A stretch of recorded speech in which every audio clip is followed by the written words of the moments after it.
Our GLOW project is Evaluating the Water Quality Due to Runoff by Sydney Eastis, Claire Snyder, and Brett Rife.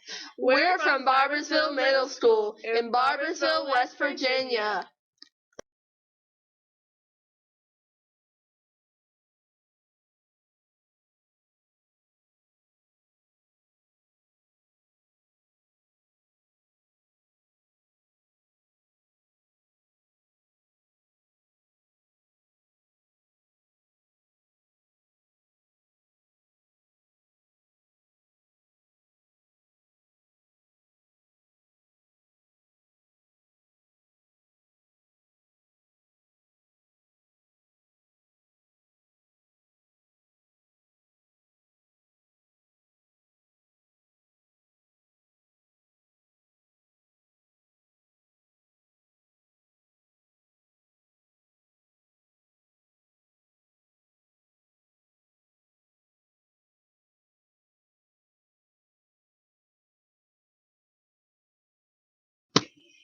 Hypothesis. Runoff will affect the water's quality by increasing E. coli and decreasing O2 levels. This is important because local people fish, which then eat, homeless men and women bathe in it, and children swim in it. Investigation plan. First, a site will be selected to collect water samples from the Wyandotte River and named according to GLOBE protocol. Then, the GLOBE protocols will be used for collecting dissolved oxygen and water temperature at the site. Also, the project will require the use of the Colostogen Easy Gel water testing instructions for collecting water samples to test for E. coli. Next, GLOBE protocols will be followed to take a sample of water back to the classroom for water transparency, electrical conductivity, and pH. All data, including E. coli results, will be entered into the GLOBE's website database.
Research Method 3.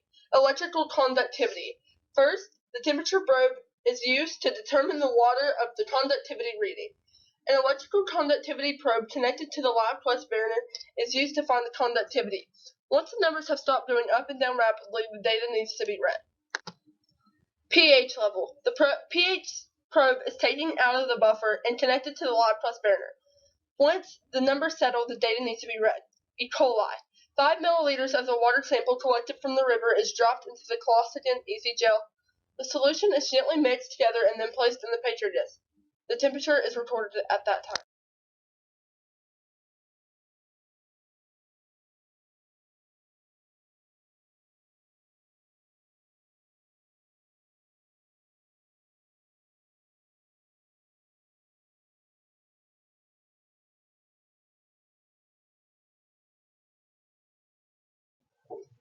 Materials 2.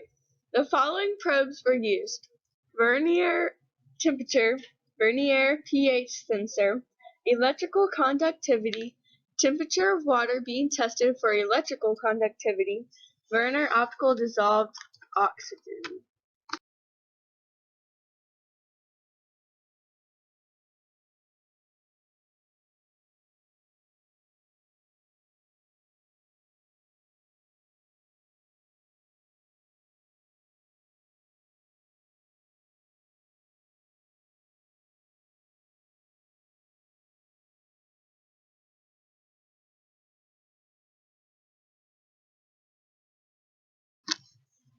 In the beginning of electrical conductivity, it started at 501 microsiemens. Then it came back down to 148.8 microsiemens. The pH remained similar, close to neutral. On January 13th, 2016, there were 100 E. coli. On January 20th, 2016, there were 40 E. coli. On February 4th, 2016, there was 740 E. coli.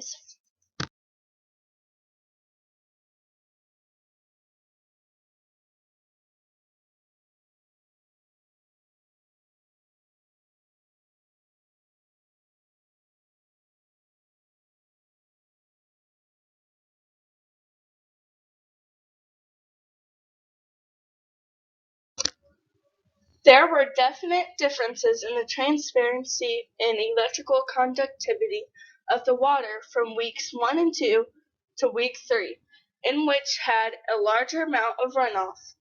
The E. coli also had a larger percentage change in week 3.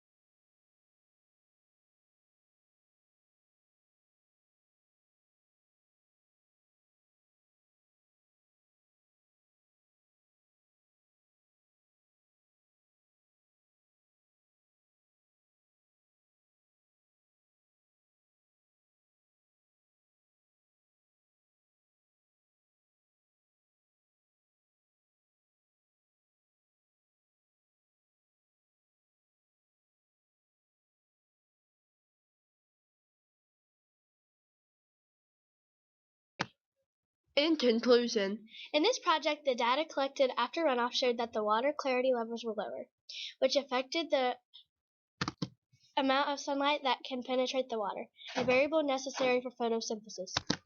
The electrical conductivity temperature also dropped.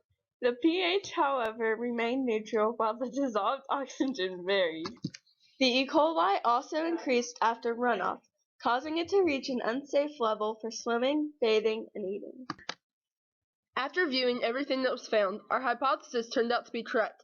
Runoff, in fact, does adversely affect the Wyandotte River's water quality. Discussion!